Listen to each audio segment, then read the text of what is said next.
الحمد لله الذي أبدع الأفلاك والأرضين والصلاة على من كان نبيا وآدم بين الماء والطين وعلى آله وأصحابه أجمعين أما بعد فأعوذ بالله من الشيطان الرجيم بسم الله الرحمن الرحيم لكنتم على شفا حفرة من النار فأنقذكم منها صدق الله العظيم وصدق رسوله النبي الكريم ونحن على ذلك لمن الشاهدين والشاكرين والحمد لله رب العالمين۔ ایک مرتبہ تمام حضرات درود پاک پڑھ لیجئے۔ اللہم صلی علی محمد وعلی آل محمد کما صلیت علی ابراہیم وعلی آل ابراہیم انک حمید مجید۔ اللہم بارک علی محمد وعلی آل محمد کما بارکت علی ابراہیم وعلی آل ابراہیم انک حمید مجید۔ بس مختصر سی حاضری کے لیے آپ کے سامنے آیا ہوں۔ آقا علیہ السلام کی آمد کے مقصد کو اور دفاع صحابہ کو علماء ہی اکرام بیان کریں گے۔ میں صرف آپ کے سامنے مختصر سی حاضری کے لیے آیا ہوں۔ اللہ رب العزت سے دعا ہے کہ اللہ رب العزت مجھے حق سچ کہنے کی توفیق عطا فرمائے اور بعد میں مجھے اور آپ کو اس پر عمل کرنے کی توفیق عطا فرمائے۔ حضور آئے تو سر آفرینش پا گئی دنیا، حضور آئے تو سر آفرینش پا گئی دنیا، اندھیروں سے نکل کر روشنی میں آ گئی دنیا، بجھے چہروں سے زنگ اترا ستے چہروں پہ نور آیا، بجھے چہروں سے زنگ اترا ستے چہروں پہ نور آیا، حضور آئے تو انسانوں کو جینے کا شعور آیا۔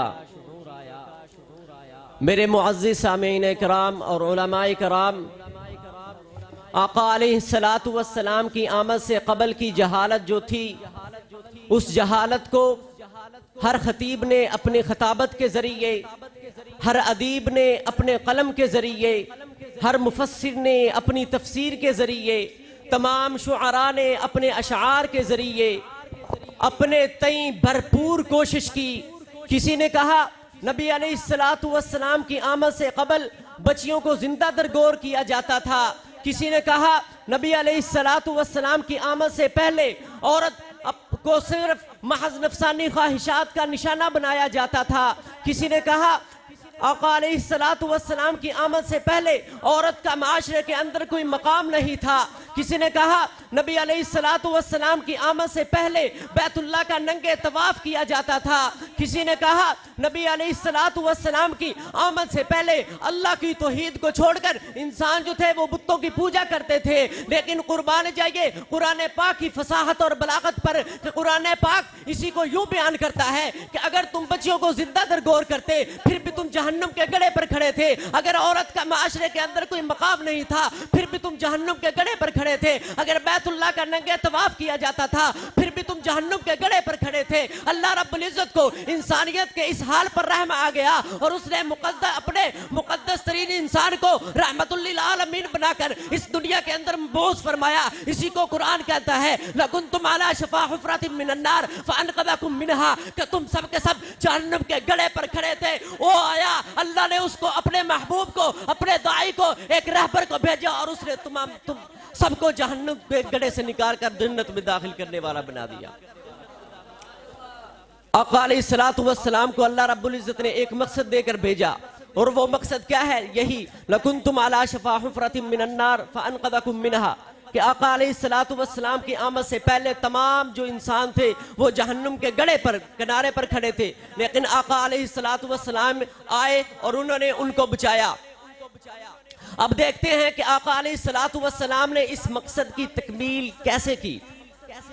آقا علیہ السلام اس مقصد کو تکمیل کرتے ہوئے یوں نظر آتے ہیں کہ آقا علیہ السلام کو پتھر مارے گئے، اس کے باوجود بھی میرے نبی اپنے مقصد سے پیچھے نہیں ہٹے۔ آقا علیہ السلام کے راستے میں کانٹے بچھائے گئے، اس کے باوجود بھی میرے نبی اپنے مقصد سے پیچھے نہیں ہٹے۔ آقا علیہ السلام کی بیٹیوں کو طلاقیں دی گئی، اس کے باوجود بھی میرے نبی اپنے مقصد سے پیچھے نہیں ہٹے۔ آقا علیہ السلام کے یاروں کو تپتی ریٹ پر لٹایا گیا، اس کے باوجود بھی میرے نبی اپنے مقصد سے پیچھے نہیں ہٹے۔ آقا علیہ الصلوۃ والسلام کے چہرے مبارک پر تھوکا گیا، اس کے باوجود بھی میرے نبی اپنے مقصد سے پیچھے نہیں ہٹے۔ آقا علیہ الصلوۃ والسلام کے یاروں کو تڑپایا گیا، اس کے باوجود بھی میرے نبی اپنے مقصد سے پیچھے نہیں ہٹے۔ آقا علیہ الصلوۃ والسلام کے دانت شہید ہوئے، اس کے باوجود بھی میرے نبی اپنے مقصد سے پیچھے نہیں ہٹے۔ آقا علیہ الصلوۃ والسلام کے راستے میں کانٹے بچھائے گئے، اس کے باوجود بھی میرے نبی اپنے مقصد سے پیچھے نہیں ہٹے۔ آقا علیہ الصلوۃ والسلام کے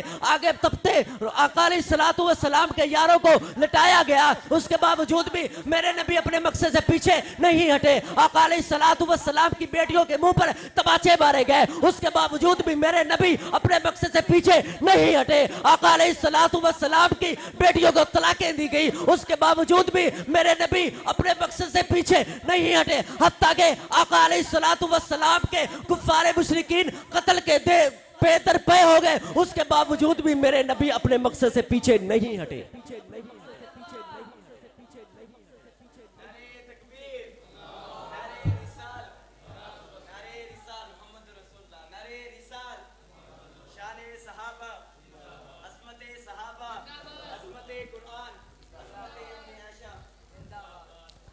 اب میرا آپ سے ایک سوال ہے کہ آقا علیہ الصلوۃ والسلام نے اپنی ساری زندگی مکے اور مدینے کے اندر بسر کی، یہ جو دین، یہ قرآن، یہ حدیث، یہ ہمارے پاس کس طرح پہنچا؟ ہمارے پاس کس طرح پہنچا کہ یہی دین مکہ سے نکلا مدینہ میں پہنچا، مدینہ سے شام میں پہنچا، شام سے قصر و روم کے اندر پہنچا، یہاں سے چلتا چلتا یہ دین ہمارے تک پہنچا، اور یہ کس کی بنسبت پہنچا؟ تو میں اگر اس کو یوں کہوں کہ آقا علیہ الصلوۃ والسلام کی تمام تر محنتوں اور کاوشوں کا جو ثمرہ ہے وہ کون ہے؟ صحابہ۔ کون ہے؟ صحابہ۔ یہ دین ہمارے تک پہنچا کس کی بنسبت؟ صحابہ کی بنسبت۔ یہ دین ہمارے تک پہنچا کس کی بنسبت؟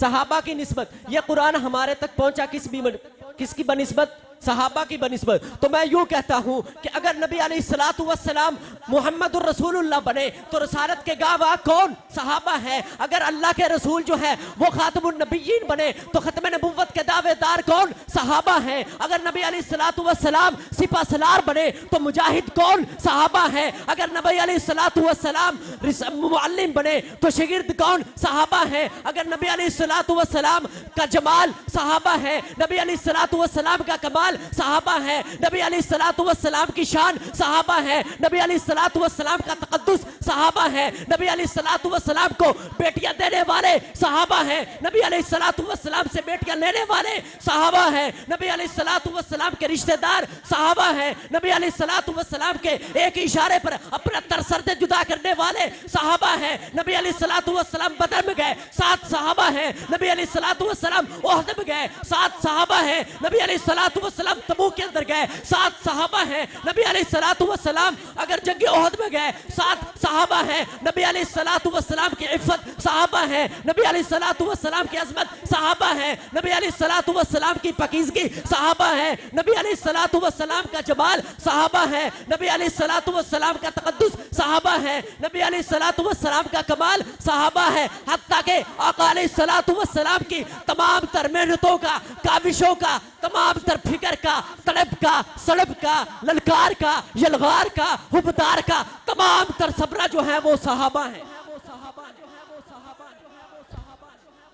آخر میں ایک شعر کہ اٹھ شیر مجاہد ہوش میں آتا امیر خلافت پیدا کر، کیوں فرقے فرقے ہوتا ہے اب ایک جماعت کو پیدا کر تو بھی ترقی دنیا میں اسباب تجارت پیدا کر، قارون کی دولت ٹھکرا دے عثمان کی دولت پیدا کر، اسلام قدم تو بڑھتا ہے کفار سے پھر کیوں ڈرتا ہے، یا تو اسلام کا نام نہ لے یا شوق شہادت پیدا کر، دل سے کہہ کرا گھبرائے نہ حالات بدلنے والے ہیں، جو کاٹے بن کے آئے تھے وہ لمحے ٹلنے والے ہیں، مظلوموں کی آہوں نے شولوں کی ادائیں بینی ہیں، مظلوموں کی ہونے شولوں کی ادائیں بینی ہیں، یہ جال قفس سجادوں کے اب سڑنے ٹلنے والے ہیں، ہمت ہی نہیں طوفانوں میں جذبوں کو ہمارے چھین سکے، جتنا ہم سے الجھو گے ہم اور مچلنے والے ہیں۔